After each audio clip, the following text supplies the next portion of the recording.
Hey guys, welcome back to my channel. This is Sunny Sky Tarot, and today's reading is all about current energies, about whatever you're currently going through, thinking about recently, what's ever on the brain recently, things you've been processing or have been questioning or realizing as of late that relate to what you're going through now and your inner child. So today's energy reading is all about, and this is a timeless reading, guys. You can definitely pick more than one pile. You can watch it 2 years after it was posted or whenever, or maybe you watch it at one point now in your pile 1 and then you watch it 2 years from now in your another pile.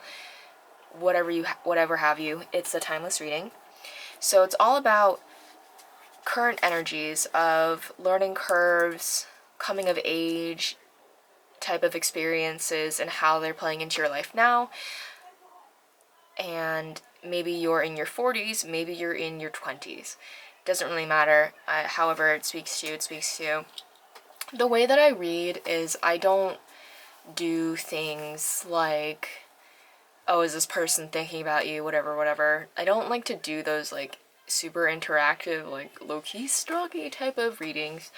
But maybe you had a best friend from middle school and you haven't talked to them or seen them in years, whether it was like a relatively passive, peaceful, quiet, you just stop talking to each other type of like friendship ending, or if there was a deliberate reason why one or the both of you stopped talking to each other or the other one, and say you haven't talked to them and seen them in years, but you used to spend a lot of time with this person, a lot of energy was spent, like at least mentally shared with this person through a different point in your life, and maybe they're coming up now and maybe you still haven't seen them or heard from them or you have no contact with them, but maybe you're going through and processing something now that feels relevant to what you were learning when they were presently like physical in your life.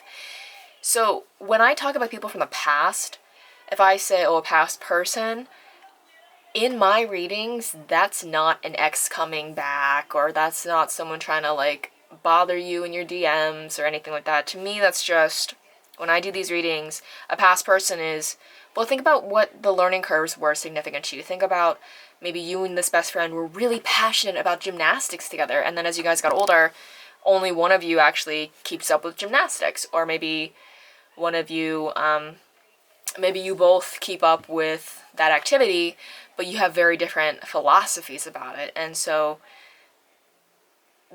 I talk more about growth, and I talk more about you as the individual and how other peers or situations, past situations, helped you define yourself in contrast to maybe you had a friend in college and you guys were really close, and then over time you started realizing you lost track of their values, and then as you started to take score more of your own values and motivations and how you want to live your life, you notice that this person's really not living in a way where, seeing how they behave now, you wouldn't become friends with them now. You know what I mean? And so because you knew that person, you can say, I see all these great qualities about them, but actually I realized from watching their behavior and watching the choices they made, I don't want to live like that. So it's no shade to them, like don't go heavy into criticizing the other person, but you're like, yeah, actually that doesn't resonate with the value system that I want to demonstrate and carry and practice through my life, and the karma that I want to be expressing for myself. So, but you can appreciate that you knew somebody that was close and dear to you, that you loved and respected, was making these decisions, and you had the opportunity to like look at somebody with behavior you don't agree with, but also look at them lovingly at the same time. So like, what a great opportunity that is when you get to see that happen. I've been there. It's hard when like the initial criticisms are at the forefront of your thought process about that person. So like at first you're probably like more critical, but as time goes on, you can see the benefits of it. So that's how I read, if that helps give you any idea. I hope that made sense. So when I say past person, it's also kind of talking about who you were in the past and how you've grown since. And things that you didn't understand at the time and things that you've grown and come to know. And then taking score in a way that gives yourself a pat on the back, but not taking score in a way that makes you feel like you're behind, because it's your life. How can you be late to your own life? That's how I like to think of it. So here we have piles 1, 2, and 3. This is, oh god, I think this is the Modern Tarot, Modern Witch Tarot. This is the Unicorn Tarot, and this is the Rider-Waite deck. We have blue calcite, rose quartz, and clear quartz. Pause now, take a time to pick your pile, and these are the decks that I'll be using for each of the readings. And if you want to pick more than one pile, feel free to pick more than one. I'll be doing live shuffle, and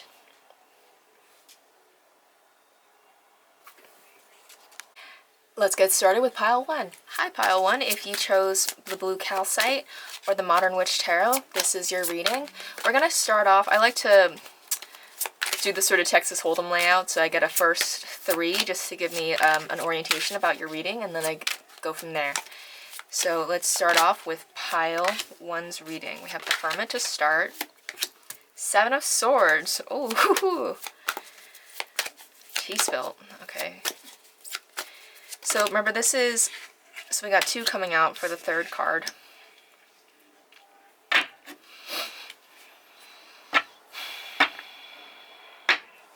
I'm gonna expect relief soon for those of you who are on here for some type of reassurance. I'd say expect some relief soon while you let this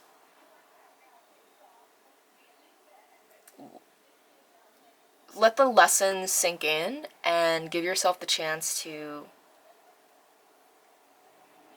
appreciate the pros and cons and appreciate the brighter sides of things, or appreciate the silver linings to whatever it is that you're asking about. So for this pile's energy, I'm getting retreat from a situation that was maybe socially unclear, or like you didn't really have the space to be open and honest about how you felt about a situation. So say maybe you're all taking an art, okay, here's the example that I'm thinking of. Say you and a group of friends do a board and brush class, where like the wine and pink type of classes, and like some of these girls or some of these guys, like you're closer with some than others, but you all know each other somehow, you're all mutual friends of one another somehow, and then out of this larger group, some of you are closer with smaller numbers of this group, if that makes sense. And I'm getting that because it's a wine and paint class, y'all are drinking, having a good time, everyone's enjoying themselves and enjoying each other's company and this activity, and the fact that you guys just have the free time to do this. And say one of the members in your group, one of these mutual friends in the group, starts acting in a way that's sort of crass, maybe not super like your idea of being seen with this type of person in public, and you're kind of like, that's a little, maybe not so much as cringe, but you're kind of like, ooh, that's, I don't know about that. And it feels like you're not able to say how you really feel about it, and say, actually, I disagree with so-and-so's behavior. I don't think they should have used that word, that language, or I don't feel like that topic of conversation was the best for the setting, and it was not appropriate for the time and place. Or maybe even somebody was like rude to a server, or rude to the art teacher in the paint and brush class type of thing, and you're kind of like embarrassed of this person's behavior, and you're like, privately on your own, you're like, this is not the vibe. I don't want to be seen with somebody behaving like this in public. And the group energy is so, well, I mean, say the painting class ends, y'all go to the group chat later, and everyone's like kind of talking about it, and everyone's like talking about it in person privately amongst their different pockets of friends in the bigger group about so-and-so's behavior, and like whether or not it was okay, and how everybody feels about it, and if anybody wants to like give them feedback and be like, hey,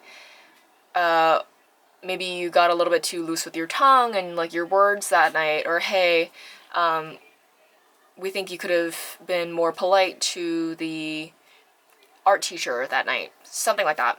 Or if some people are like, whatever, he's just like that, or whatever, she's just always rude like that anyway, she's always had that side of her, or whatever it is. And like, you're kind of sitting there kind of like on the outside, like, I don't really want to have to even have this conversation because it's weird. Like, I don't even want to have to be a part of this conversation. And I have my own 2 bits about it. You have your perspective about it. But you don't really care to be the kind of person who's like, hey, can I give you feedback? Because for you, it just feels like it's not the time or place for you. You don't want to get involved. So you're reclusing and you're keeping it to yourself. And I think when you're younger, you would kind of just expect it to go away without opening up, but I'm getting that the learning curve from your inner child or from a younger self, maybe from middle school, high school, college, whatever, would have just been quiet and passive about it and not spoken up. What I'm also getting, the learning curve that this has benefited you as an adult, is you know when to not invest your energy into people who really who are not asking for feedback in the first place. And for you, that works. It works out well that way because you get a better sense of relief. There's quicker, more guaranteed reprieve to any social stress that you have to deal with outside of the like mandatory environments that you're involved with, nonetheless the ones that you choose to spend your free times with.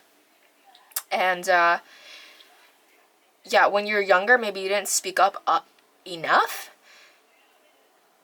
But as you're getting older, I'm thinking that you're getting better boundaries of when is it really of discerning when it's worthwhile to speak up and to be giving feedback. Especially like say it's like your best friend, and instead of the painting class example where it's sort of just like a friend of a friend, when it's a close friend and it really matters to you and you're really concerned about this person's well-being, you're like, hey, I really would like to let you know this. And then it's actually worth your time because there's not this social mishmash energy where it's like all these different people's opinions. And it's like somebody you don't even like spend time with unless you're in that group anyway. So I'm getting discernment about when to give feedback has improved for you from an inner child. And like your discernment that like their behavior was not great in the beginning was adept to begin with. It was just your own comfort level with discerning, should I say something? Like, because everyone else is saying something, do I have to? But no, you don't have to, because you're listening to your own gut about preferring to be reflective about it in a private space. So yeah, I'm getting that this is giving you a lot of success in building a quiet, intimate, happy environment for you, socially as well as emotionally, with your support system and the type of people that you keep around you and the type of energy that you let be reverberated around you. Not that there aren't going to be some bad days here and there, but it's that when it is a bad day, you're at least around people who are articulate and considerate and thoughtful. And maybe sometimes when you have a bad day and your friend has advice that is accurate, it's logically accurate, but you're maybe in a space where you're too emotionally tender and whatever happened was too new, that you're just not ready for that more objective, technical piece of advice, however accurate and fitting it is from your friend, that you're the type of people that you're going to be around, that you're going to put yourself around, are more articulate and discerning as well about their right timing for them to give you feedback too. So because you had the karma, you put out the good like intention of, I don't think it's actually my place to say this, like you do feel that way that this person at the painting class was not acting totally correct, but you stayed in your lane in a good way where it wasn't your place to offer them feedback, so that when you have this more mature, intimate support net system of your communication improving with your family and your friends, the people that you choose to be with, that the people around you are like that too. So say you just had a really bad breakup, the people around you and you're feeling really tender or sore, or maybe maybe your friend just had a really bad breakup, and then the people consoling the person who just had the breakup know not to go into the super dry, logical, objective type of, hey, look at it this way type of thing, because they're the person who just went through a breakup like 20 minutes ago. They're really tender. They're not ready for it just yet. Like, give it a week. Give it, like, tell them that, like, silver lining, super Aquarian, super air sign, objective perspective in a week. Give it a month, you know? Not literally, like, 3 minutes or 3 days right after it happened. So because you had that karma of discerning, timing and appropriateness, you're bringing those people around you too. And that just is so much more bolstering and encouraging. And I think the learning curve from inner child, I'm so sorry, guys. That's my dog. He's really enthusiastic about squirrels. So, anyway. Oh boy. Anyway, so, the Hermit. I'm getting back to the inner child bit. I'm getting that when you were younger. It was a lot more uncomfortable for you trying to decide whether or not, oh my god, do I do it? Do I not do it? Do I say something? Do I not say something? But as you get older, you're like way more self-possessed.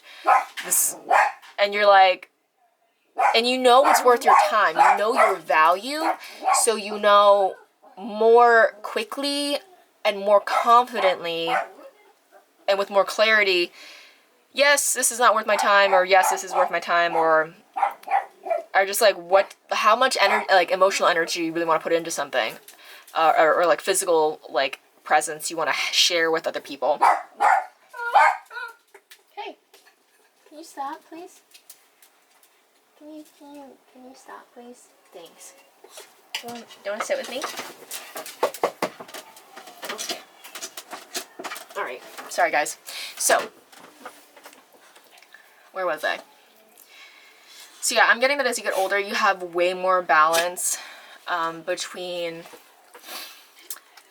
You have a good sense of balance between when people are making mistakes or having learning curves, or when they're working. So the work hard, play hard energy, and you have a good grasp on that for yourself and for your friends, and you know all your friends' different ups and downs, or how they were raised, and maybe one friend has a house, they bought a house, but they're like, I don't know, they're working more on like the emotional availability with themselves, or maybe one friend has been spending so much time on the emotional like work from themselves that like the career trajectory is not as focused on.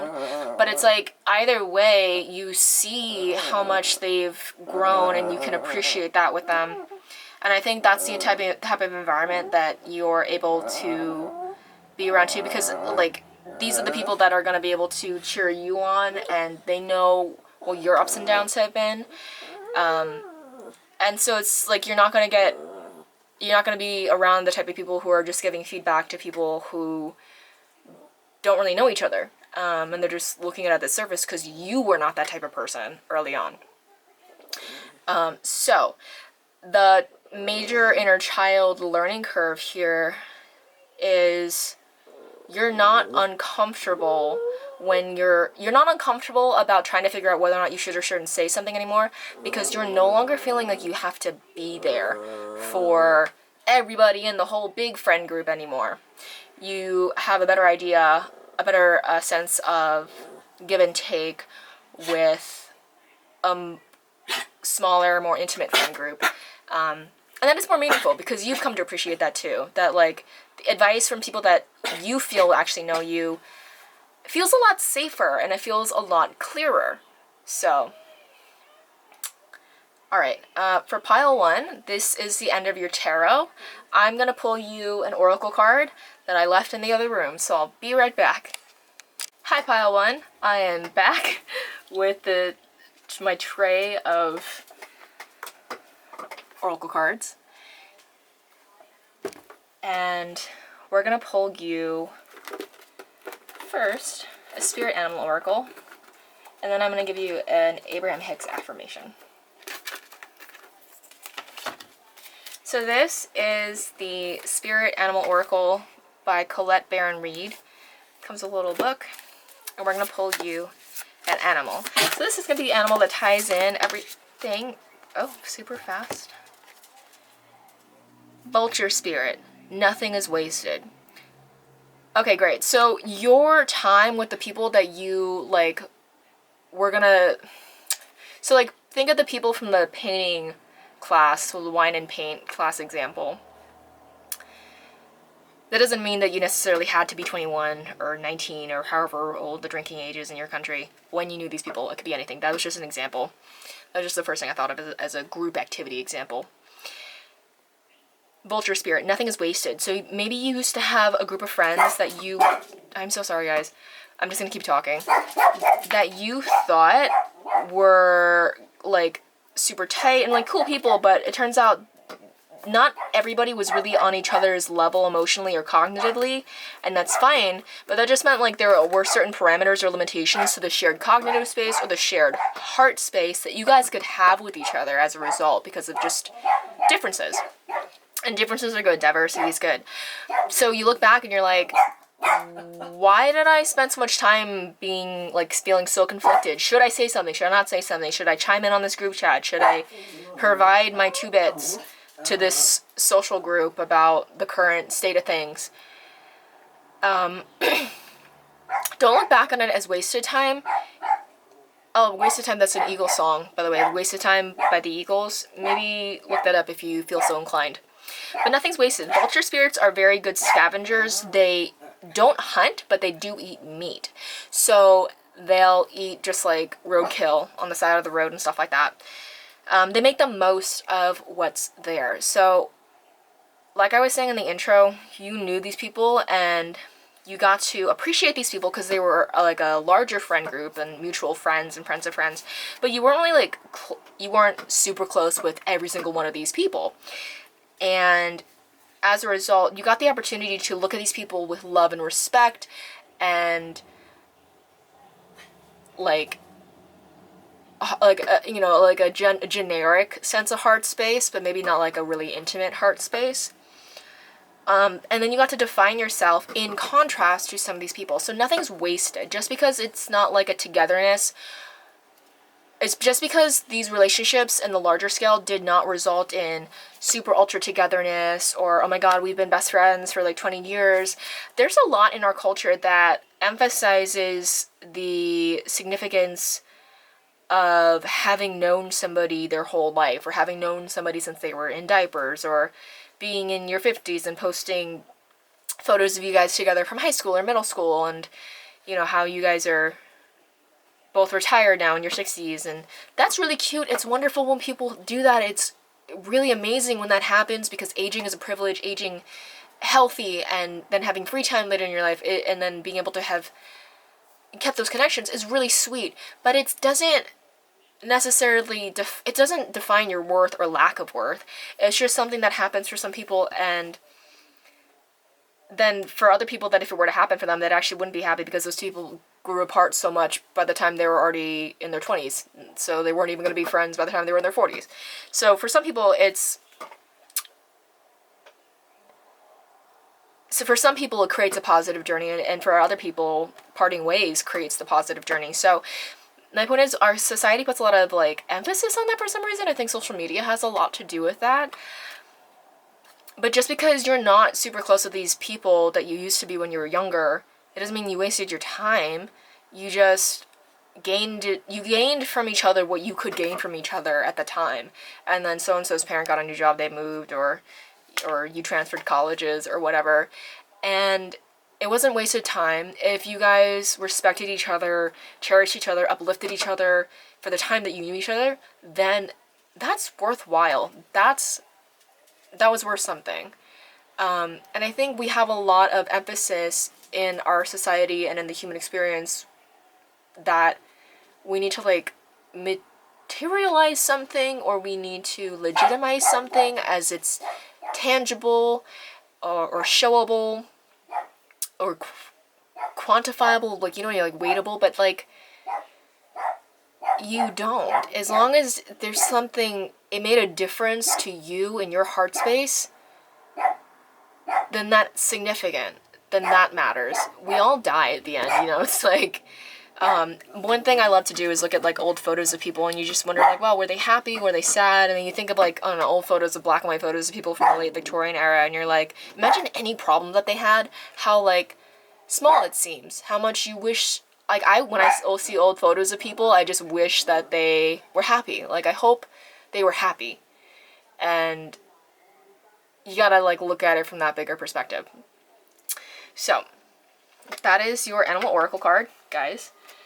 And I'll read from the book, too, in case you guys want that.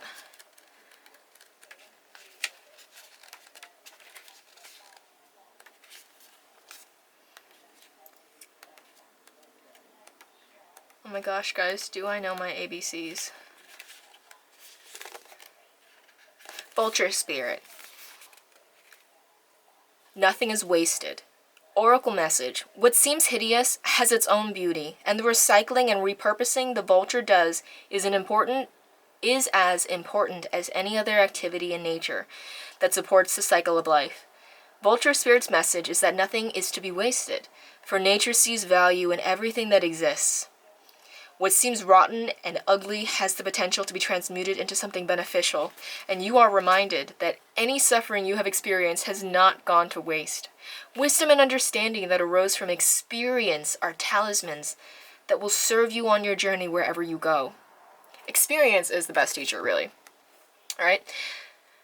What is decaying is only changing form and will fertilize seeds you wish to plant, turning that which has passed away into the substance that will grow new growth, that will support new growth. All that you might wish to deny or discard has value and can be repurposed and integrated into the new you that you are becoming and the new life that you were dreaming into being. No pain was in vain, no experience was wasted, for you have the power to use it to co-create something far better. This is the miracle in your partnership with Spirit. Side note, Abraham Hicks always says that, you know, people like to think of Source, Spirit, God, what have you, as like this perfect static ball of light or perfect pre-existing consciousness. But it's actually, consciousness is expanding because of the physical experiences that we're having. Us humans, animals, everything. Protection message. Do you wish you could run away from your past or deny your mistakes? Not so fast, says Vulture Spirit. You have gained something valuable from the experience. Let your grief or anger move through you, and soon your emotions will transform, for you will come to see that you have learned and grown. The alchemy of transformation is a gift from Spirit, so never disown that embarrassed, disappointed, or shamed you. It will soon be a source of great wisdom and strength as you work with the magic that allows miracles to be created out of sadness and beauty to arise from ugliness. Vulture Spirit wants you to know that you embody beauty and the alchemical transformation of the past is happening already. Hang in there.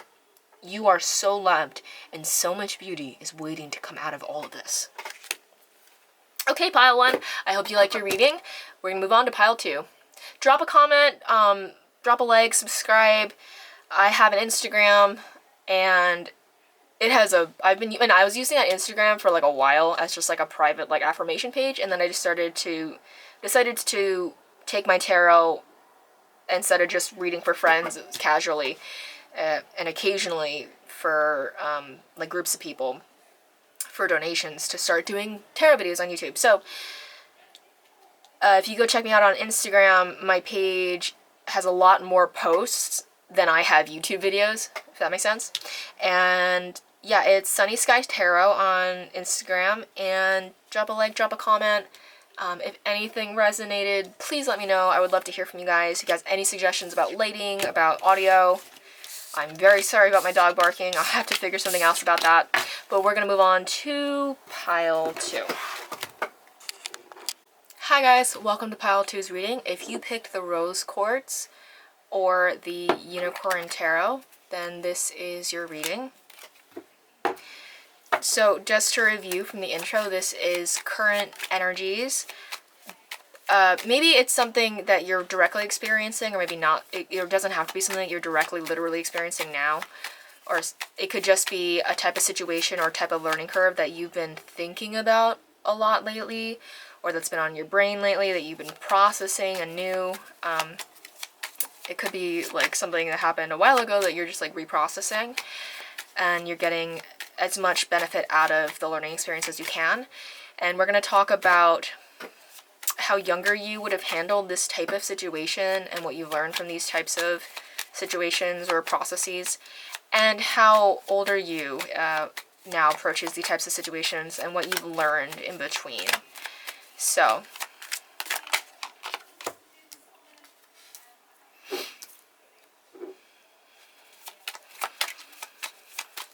I like to read sort of like a Texas Hold'em setup where I do 3 cards first, and so I do 1, 2, 3, and then I do 2 at the end, so I read the first 3, and then at the end I get the second 2, or yeah, the second 2, and then sometimes if 2 cards come out for one slot, like slot 1, slot 2, slot 3, if 2 cards come out for the 3rd slot, then I take both, and I just consider the bottom card a clarifier. Oh my gosh! Okay, wow, a lot of healing energy, a lot of walking away. I'm seeing, right away, I'm seeing somebody learning how to be self-possessed, and in a good way. Not self-obsessed, self-possessed, like self-aware and self-loving and self-care. Good things here. So, I'm getting, maybe when you were a kid, you grew up in a very domineering environment, whether it was like a religious influence that was very hyper, I guess, intrusive about what you could believe or think or process or say, or like try to control how you dressed, how you talked, or control the opinions or love or the respect or regard that you held other people in. Like maybe, I'd say this is just for a few people, but maybe like how they would or wouldn't respect LGBTQ people, and like in that stricter environment. And like when you're a kid, you're like, but so-and-so is my friend, I just automatically love them because they're my friend. And then this teaching scenario or this teaching source or this like authority is saying, well, actually, your friend so-and-so is bad because X, Y, and Z. And it's like, really though? Because I'm not so sure. I see that this person automatically is worthy of love and is a loving person towards me, and I don't see anything wrong with them. So, I'm getting just like a domineering type of environment where maybe you're never allowed to be right, anything you say doesn't go, and then you're leaving it, or you find a way to distance from it, however you were able to distance from it, either through your head, through imagination, because imagination, you are free. In your imagination, you are so free. Look up Neville Goddard if you're interested. And maybe it was a physical distance, or maybe it was a mental one. Definitely, psycho-emotionally, you're not really buying into this authority anymore. Or the authority doesn't have to necessarily be an institution like a religion or a teaching style. Maybe you grew up even like in a martial arts environment where their rhetoric and their training culture was very like, go hard, go hard, go hard, like very do or die, like all in a, like way too intense, and you're just like, actually, like I can just do this as a hobby, and this sport gets to contribute to my life without taking over my life. Whatever it is, this like really authoritative environment for you. So again, the authoritative environment could be church, could be parents, could be whatever religion, could be a family dynamic of control and perfectionism, or it could have been like, or your family could have been fine, and it could have been like an activity environment that you grew up around, like you really loved baseball, but then as you got older, people were just way too nasty and competitive about baseball, and you're like, this is not fun anymore. So that's the premise example. Take it how it resonates, you know, like, where it fits for you. And maybe it wasn't just one or the other. Maybe it was, like, you had handfuls of relationships at various times in your life that echoed this type of flavor. And over time you've discerned, I don't like this. This is not fun. So over time, child you is actually walking away, seeking healing, seeking truth, seeking a greater truth from these experiences. And you're like, well, I can play baseball and I can be competitive and care about performance and articulate the finer details of the game and be excited and interested about the game in a very forward, leading edge, athleticism way. Like you're really interested in the performance of the game, but you have a positive mindset about this sport and you don't try to control other peers or students. I mean, later on, maybe you're a teacher of baseball, you're a baseball coach, you're like in a leadership role. You don't try to control in like an authoritative way and micromanage the little pieces or bully people into submission. Your emperor energy or your empress energy, however you want to put it, but like the leadership energy that you're embodying from having learned from all those experiences from the past. In contrast, that helped you define what you actually do want in this way, in this context of baseball or whatever activity, as a form of self-expression. Athleticism is a form of self-expression. It helped you define, in contrast to all those other experiences, actually, I do want to be around baseball. I just don't want to be around baseball that's like that. So, in contrast, your leadership embodiment and your emperor energy is not, and like the authority that you have is one that emphasizes freedom and one that emphasizes just a better set of values, better sportsmanship, more positive sportsmanship, where you guys build each other up, where you're not holding each other accountable in a way that embarrasses each other. Like you're not gawking at so-and-so's bad pitch, you're encouraging them to the next one. And that is that much more powerful. Way more powerful, way more worthwhile energy investment to focus like that. And for you, that's where your healing journey brought you.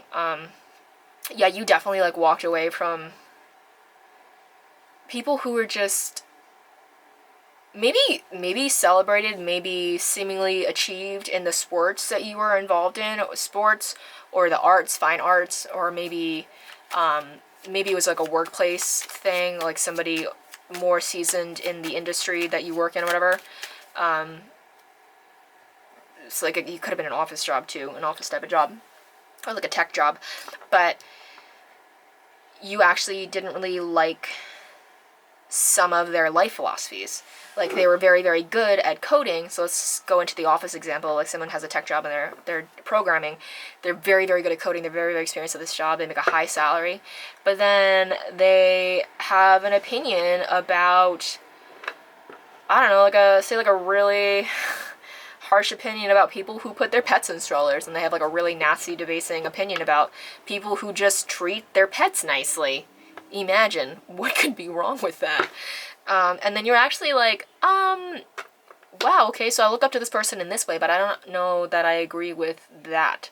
So you learned how to pick and choose and how to be your own leader. And by being your own leader and distancing yourself just a little bit from people who are leaders in maybe this capacity or this talent, but you discern as you lead for yourself that this person's opinion or attitude about pet strollers or about this one musician's music is overly critical. And so your self-possessed leadership energy is actually like, I can distance from different things as I need to, and I can set my own intention. But the big, like,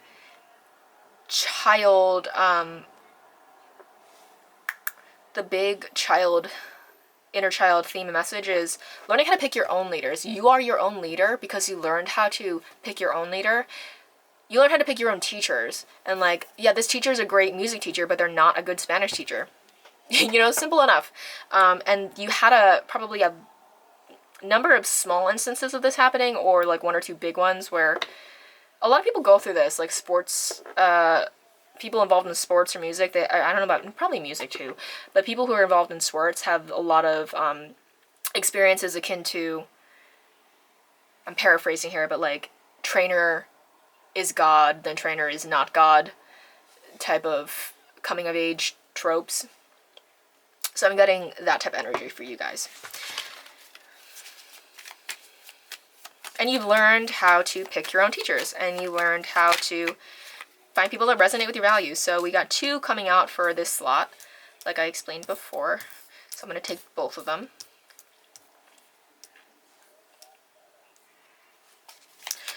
And I think what you've learned is that when the energy is all jumbled, or say like you're not sure if, say like, so the tech job person, you're working in programming, and then there's this person who has really high salary, they're very successful at coding, and they have this really like critical opinion of people who put their pets in strollers, and you're like, actually, I love putting my pets in strollers. Like, what if this person who I look up to in this context, what if their mean opinion is correct about me? I'm kind of paraphrasing actually from Abraham Hicks. I love Abraham Hicks, so if you listen to my readings, I'll mention them a lot. And unfortunately for Abraham Hicks, I can't tell you exactly what recording or seminar recording it was from, because like it's just like a bunch of random clips on YouTube. But if you're interested, go look them up. It's some really cool stuff, really great material. But what I'm getting is that when something is all boggledy-moggledy, when something's like all fuzzy and unclear, and there's like these conflicting feelings where you're like, well, I really look up to this person because they're really good at coding, but then at the same time they're really critical about people who have this hobby, and that's a hobby that I have. When it's like all mishmashy like that, you know enough to not draw to a conclusion without enough information. So that's what I'm getting from our 4th slot of 2 cards. You know not to make your mind up. You know not to go to a conclusion when the energies soar, because when energies soar, it means that you don't have clarity about it. When you have clarity about something, when you're trying to make a decision, it feels good, it feels right, it feels natural. And maybe it feels enlivening, and it feels breath-giving, instead of breathtaking, but it gives it, you know what I mean, like enlivening. That's a good thing, versus when you and your friend have this idea and you're like excited and you're like like maybe that's too much excitement, you know what I mean? There's a difference between like the clarity and the clearness and the rightness and there's nothing that could stop you from acting on this next idea, versus being like hyped out of your mind, you know what I mean? That's where we get into like still not having enough information, and you're just like too pumped up, and probably like gotta chill a little bit before you make a decision.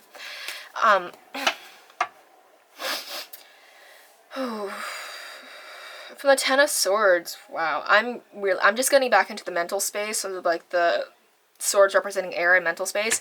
I'm getting how exhausting it can be to try to consider everybody's different opinions about everything and like let that calculate into your sense of self-worth. So say, go back to the coding example. So you're a programmer and you're at like an associate level, or like you've been there like maybe 5 years, you're like mid-level, whatever, intermediate level, whatever. And this person who's been there since the 80s is really good. They know the company's ins and outs. You go to them for questions a lot because they know their stuff. They're a solid coworker. They're a solid supervisor. And you really like kind of look up to this person. Like you do lean on them for guidance during different like team meetings and stuff, because they know where stuff is in that company building, because they've been there for that much longer. And when they have this opinion about people who have hobbies that you have or whatever, like pet strollers or whatever, or like you let's say you really like cheese, and they have a lot of opinions about cheese and dairy, and how they want to make a point that no human should actually be eating dairy because of the whole enzyme thing, or whatever. But apparently, like, we don't actually naturally have the enzymes to like break down dairy completely in our stomachs or something like that, but people eat it anyway because it's so good, because people just like it. And it varies, like the enzyme capacity varies depending on like different parts of the world. So like Asia it's less, and Europe it's more, because European peasants ate and made a lot of cheese. So maybe this person has like this really like oddly nitpicky opinion about diet for people, and he's like superimposing it. But then the more that you like let all these different types of opinions try to be incorporated in your lifestyle and your decision making, the more exhausting it is. You can't possibly do it. And Garden Party by Ricky Nelson, great song. Love Ricky Nelson. He was a big teen idol in the 1950s. So there was a big TV show in the 1950s called The Ozzie and Harriet Show. It was his parents' show. And this is back in the day when like Elvis was big, Buddy Holly, Big Boppin', what's that his name? Anyway, yeah, and like Richie Valens. And anyway, Chantilly Lace is a song by the Big Boppin' guy, if I'm remembering his name right. But Ricky Nelson was young and he was good looking. He was a Sun Libra. And he performed on his parents' show and became an overnight sensation. Basically, all the girls fell in love with him. And he was known for like country and rockabilly. It's a subgenre not many people know about. And he, in fact, was the first teenage idol. Fun fact, Ricky Nelson, Time magazine coined the term teen idol about Ricky Nelson. Isn't that awesome? But he aged, right? Like everybody, time went on. And by the 80s, he looked almost, well, I don't know. It's debatable if he looked like his teen self, but he had aged, so he didn't look like his teen self 100%, right? He got older. And he got invited to perform at Madison Square Garden, and everybody like booed him off the stage because nobody recognized him. That, and I don't think that like people in the crowd were the same audiences that he had back in the 1950s, you know. It was probably like teenagers in the 80s who were there. And the song Garden Party is all about, if you can't please everyone, you can't please everyone, so you've got to please yourself. So good song, go look it up if it resonates. But that's the message I'm getting here. It's like, you can't try to like incorporate what everybody says as good or bad into your life all the time.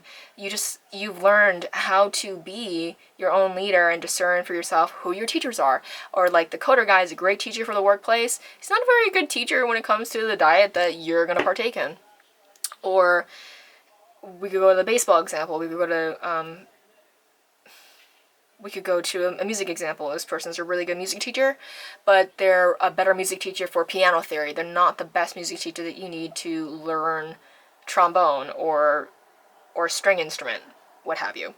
And that you gain from not coming to decisions or conclusions too quickly before you know and feel like you really have clarity about something. You know not to like...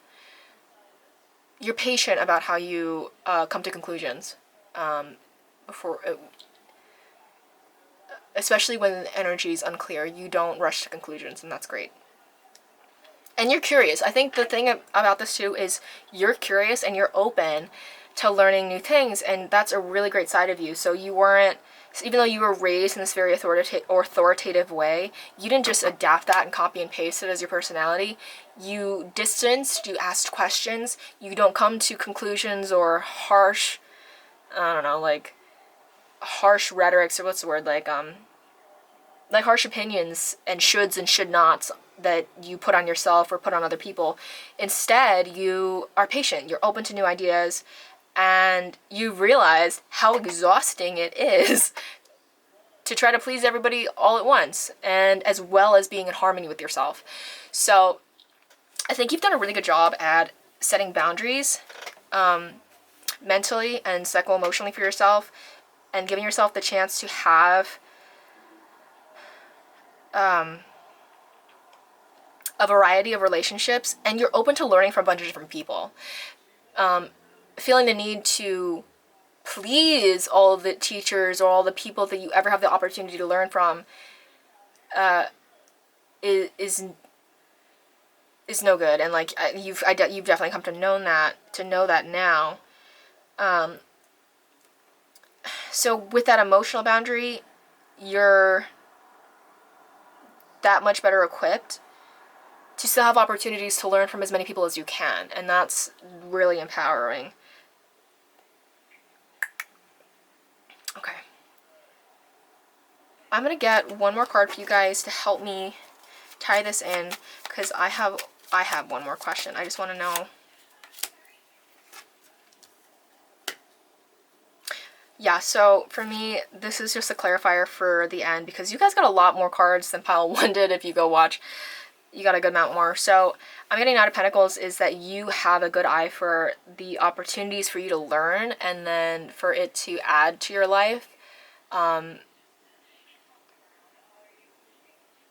And that's the silver lining in this learning curve, is as you stayed open-minded, you've learned to not exhaust yourself by trying to make everybody happy or trying to like include everybody's opinion in your mental space, that it helps you see better opportunities for yourself, where you fit in and where things fit for your lifestyle and values. And that'll make your life that much more harmonious. That's actually a very empowering place to put yourself in, because then you're more aware of your surroundings and where and when and with whom, or like with what types of people or individuals things are more worth your time. And for them too, for you guys to have a really like heart space and resonant, a place of like resonant values. You're able to discern those types of opportunities more for yourself. Whether that's like a city vibe, like you're moving, or like you're meeting, or like when you're interviewing, because when you're in a job interview, it's not just you being interviewed by the company, you're interviewing the company too to see if you fit in there or not. So stuff like that. Alright, so thank you, Pile 2. Thank you so much for picking and watching. Oh my god, guys, it flipped. Should I walk here? Yeah, why not? Oh, yeah, partnership. Being able to find, like, the mental... Oh my god, guys, that was so cool. I was actually putting the cards away, but these fell out, so let's take them. So the mental discernment and the knowing and the clarity of discerning partnerships and, like, right places for you to be in. And for what, right? So, like, you're not going to go to a musician for cooking lessons. You know what I mean? Like... Not say cooks can be good musicians, musicians can be good cooks, but you know what I mean. So, I love that they just flew out and I was putting the deck away. That is so cool. Okay, so, thank you, Pile 2. Let's get you guys an animal card affirmation. This is the Spirit Animal Oracle from Colette Baron Reid. It comes with a little book, and I'm going to read the cards intuitively first. So we're just going to give you an animal card that sort of summarizes everything that we just went through, and then I'll read from the book. Oh my god, guys, I'm so sorry. I picked the wrong thing. I just picked up the Magic Unicorns book, but we'll go with it. We're going to roll with this. So, manifest your dreams, focus on your vision, seek satisfaction and contentment. So I think this goes back to the antithesis that we defined in contrast to the Ten of Swords card that came up. It's like, seek your own satisfaction and contentment, because trying to make everybody else happy all the time is way too exhausting. So the energy for you to find the good opportunities and manifest your dreams is focus in pro of what you do want. So focus on the stuff that you do want instead of defining like what you don't want. So Abraham Hicks has this great analogy of going to the buffet. When you go to a buffet, you don't look at all the food that you don't want on your plate and think, no, no, no, no, no. You just go up to the food that you do want, and then you just put the food that you want on your plate. So that's the type of manifesting that we're talking about. So the benefit of all that like childhood, younger or like youth experiences or is that you learned how to find what you don't like from the experiences where you question them a little bit, but then selectively focus on what you gain from that. Selectively focus on the contrast from what you were like kind of unsure about, or what you're like, nah, I don't like this so much. Well, then what do you like? Focus on the stuff that you do like. Alright, hope that helped, guys. So, because you got 22, I'll read you 22. I'm not, let me see. Wow, that opened right away. That's wild. Okay. The other, if you go to pile 1, I had to shuffle through that book to find that one, but this one popped out. And I was just gonna say that I'm not gonna give you a spirit animal oracle. Like, I wasn't sure if I should give you one or not because pile 1 didn't get 2 oracle cards. Pile 1 only got 1 oracle card. But because of how fast this opened, I'm positive that this is for you. So we're not gonna do a spirit animal oracle. We're just gonna do the magic unicorn for you guys, and I don't know, I'm rolling with it. Choosing this card indicates that you are ready to bring forward a soul desire, something that satisfies you at a deep level. It may be to express yourself through painting or creativity, to look after animals, or to serve in some way, or to help heal or help others. You may want to explore the world, race cars, climb a mountain, invent new technology, or teach. It is not what you ask for, but it lights up inside you that is important. That's an interesting statement. It is not what you ask for, but what it lights up inside you that is important. Your unicorn is answering your call and helping you to bring your vision to fruition. This is a card of opportunity, so explore what you truly want. Consider what would give you a sense of peace, adventure, or joy. What would fulfill you? How do you feel inside when you think of it? Remember that anything is possible when you are clear and focused. Let go of all thoughts of financial reward or how you might personally benefit from your soul's desires. For when you manifest them, your feelings of joy and wonder will automatically draw abundance to you. Ask your celestial helper to take your vision to source for a blessing. And remember that when you act as if something is already in place, you send out the energy to attract it. To manifest your dreams, take a moment and relax and center yourself. You may want to write down your soul dream. Call your unicorn and tell it clearly what you envision.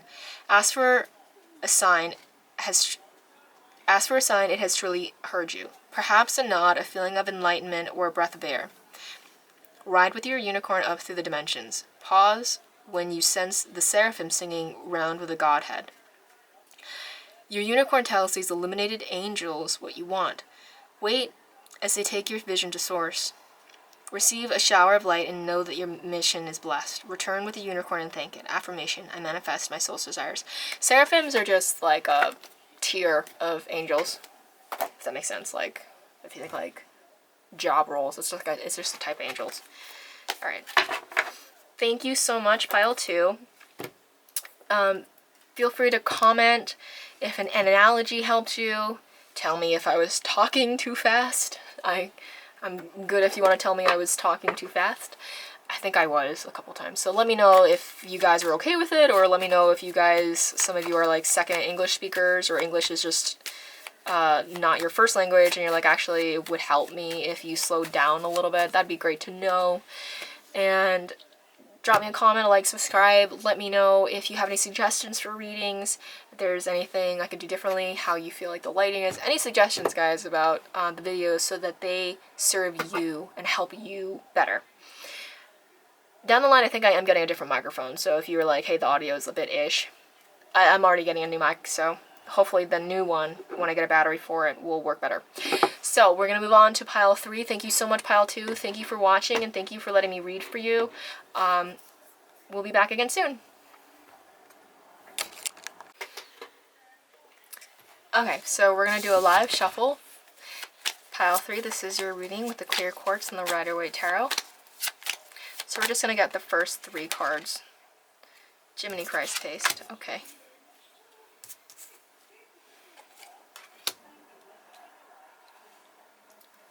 Those kind of flipped out together, so I'm going to take both of the first row.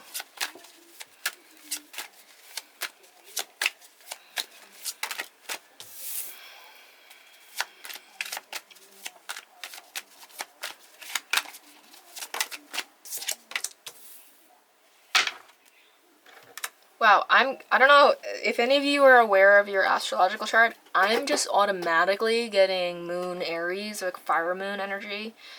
Fire moon energy, and then like a significant air placement maybe, but definitely, I don't know, I'm getting like the vibes of a fire moon mother. Someone who, so If for those of you who follow astrology, you can take that. If you don't follow like natal astrology or like know your chart and stuff, you can always look it up. You can message me in the comments to ask how you look it up. I could help you look it up. I can't do readings, so I don't know how to read a whole chart, but I could help you get started. If you want to leave a question in the comments about how to get started looking up your chart, and it's for free. I would just show you the link or whatever, or like tell you to message me on Instagram, and I could explain to you how to do it for free. Literally just, you know, just that little bit of empowerment. Because like I remember when I was getting started learning how to read astrological charts, it was the hardest part was like learning how to make sure I was rendering my chart correctly and stuff. But if anybody's interested, you can just message me on Instagram or like message me in the comments here on the video. So I got an email notification from YouTube that somebody messaged me and be like, hey, like I messaged you on your Instagram, which is Sunny Sky Tarot, by the way, on Instagram. And like I picked pile 3 and I wanted to know how do I look up my birth chart, and I could help you. But for those of you who already know your birth chart, if that resonates, take it. If not, you don't have to worry about it. I'll explain what I'm seeing. So I'm getting that as a kid, you came from an environment that was very overall good work ethic. Maybe your parents, I don't know about the emotional availability of your parents or whoever picked this pile, but what I am seeing is that they were action-oriented, work-oriented, and very sharp mentally, like very witty, very clear and articulate about communication, and very, stern once they made up their mind. And they worked all the time. Maybe your parents had a dry cleaners, or your parents were like a small business owners, or maybe they had separate careers. Maybe your parents were like in academia, or maybe they were like had a couple different side hustle types of jobs and small businesses. But whatever it was, they worked at it diligently. Whatever it was, or maybe one of your parents was a stay-at-home spouse, but whatever it was, their mind was on the grind. They always had their mind on the grind. Something to that effect. And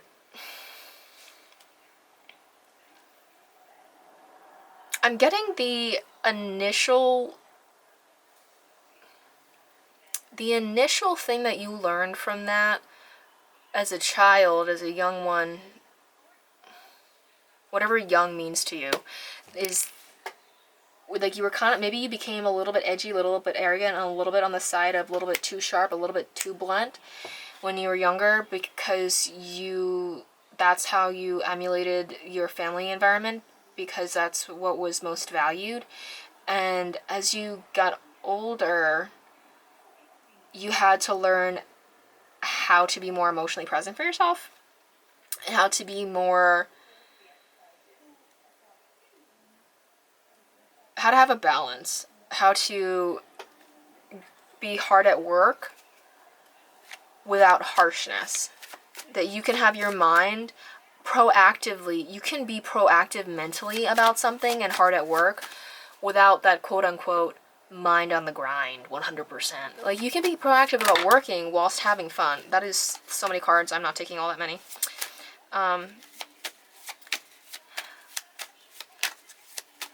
So I'm getting that you learned how to have a really good work ethic. You learned a really good, yes, exactly. The next thing you needed to learn was more emotional stability. Look at the balance. Look how the queens are looking at each other. You have the balance between emotional compassion, and thoughtfulness and emotional intelligence, as well as verbal intelligence, as well as a sharp mind, as well as being studious. Those contribute to your work ethic, and that those help you follow through on the projects to yield results from the time when you take action. And it helps make the action that you take and that you invest more worthwhile because it's more thoughtful. That's cool. The other pile 2 also got the Emperor, but at the beginning of their reading. So, yeah, I'm getting that the learning curve from child to adult, or just the learning curve from what your younger perspective was, or like an initial perspective about this type of context of a work ethic that you learned was really intense. Yeah, it's really cool too. All the different intros that I've done for each pile are a little bit different, and yours started out like this. Yours started out like, we're gonna take score in a way that empowers you, or we're not gonna take score in a way that makes you feel like I haven't done enough. Yeah, oh my god, that's so totally what I'm getting. So the self-possession for you, not obsession, self-possessed empowerment and being your own leader that I'm getting for you is balancing this out with emotional intelligence. So it's good to be active. It's good to be passionate and have your mind oriented in work, have your mind oriented in the production of something worthwhile, and be diligent and dedicated to your craft or your studies, or maybe it's homemaking for your family. Maybe it's not like an actual like employment job, but it's like it's still a job, just in a home environment. That you can do so with a softness and where sometimes the decisions that you make are going to be based on emotional needs for yourself or your family, or going to be based on emotional values instead of everything having to be super dry and logical. So maybe the dry and logical thing is it's not practical for your family to get a dog right now.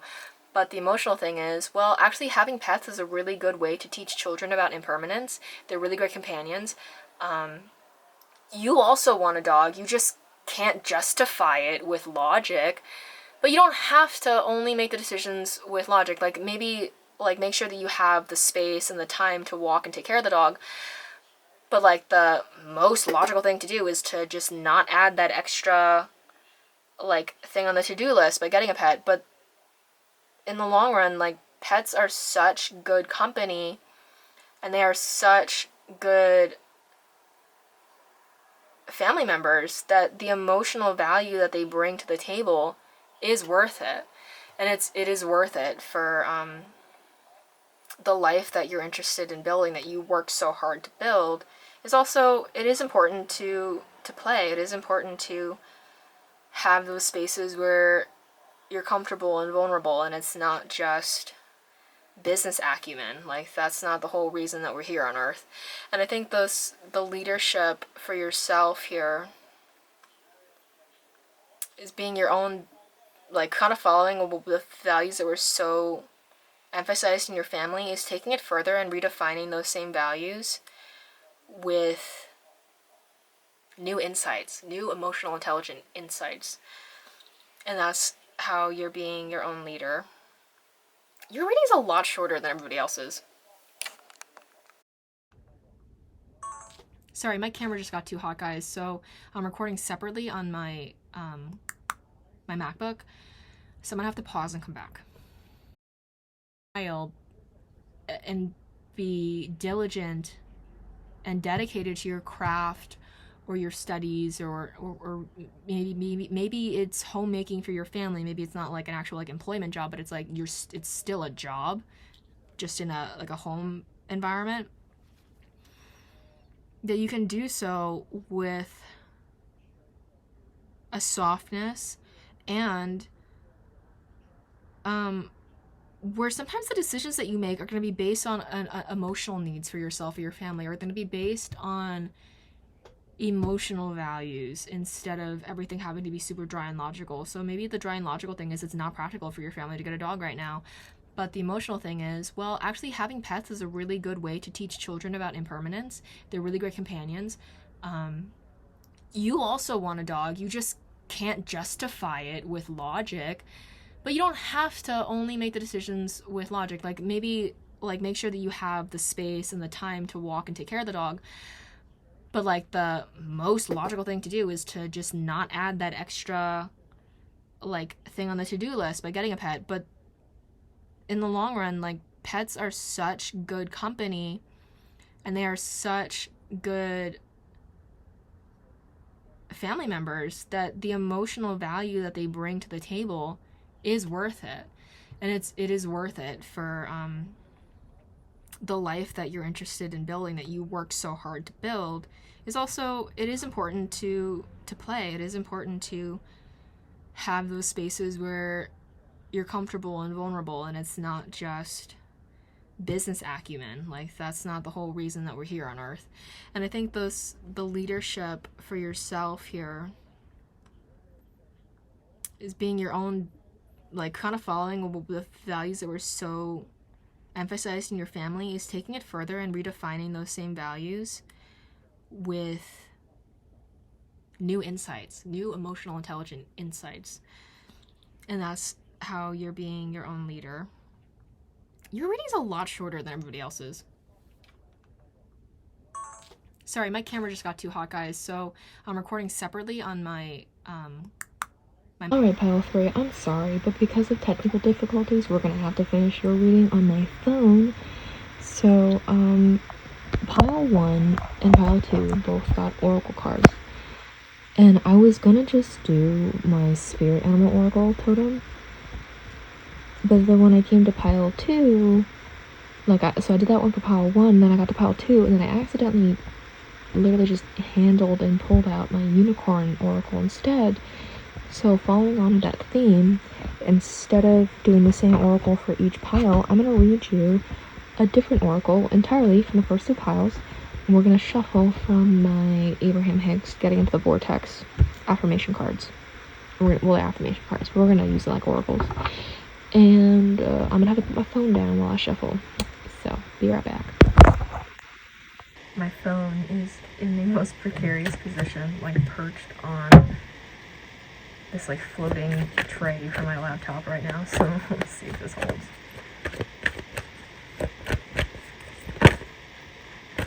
Nope, nothing fell out. There we go. Oops, this one flipped. Babies are thinking and attracting before they are speaking. Even though you are only months old in your physical body, you are very old and wise. You are a very old and wise creator focused in the baby's body, and you came in with powerful intentions. People often assume that because the child is not yet offering words, the child could not be the creator of its own experience, but it is our promise to you that no one else is creating your experience. Children emanate vibrations which are the reason for what they attract, even from their time of birth. So yeah, I think that just resonates with, like, you can have family values and like family structures that like you were initially raised with. You get to decide in the long term, like, about being your own leader, self-possessed, and like having your own sense of how you build your empire, and the sense of like what kind of business or work ethic you value, and work hard, play hard. So your work ethic also includes the emotional insight and the emotional intelligence to rest and do the comfort things. And even maybe it's like there's no logical reason to get a dog, it's literally just because you like pets if you want to do it. So being the creator of your own reality, and like definitely like valuing your family values, and like seeing the good in them where they are beneficial, but then also being intentional. And you don't have to copy and paste everything from your family. And you get to be independent. Okay, guys, hope that helped. It's getting late, and I need to go. Hopefully we won't have as many technical issues later in the future. See you next time.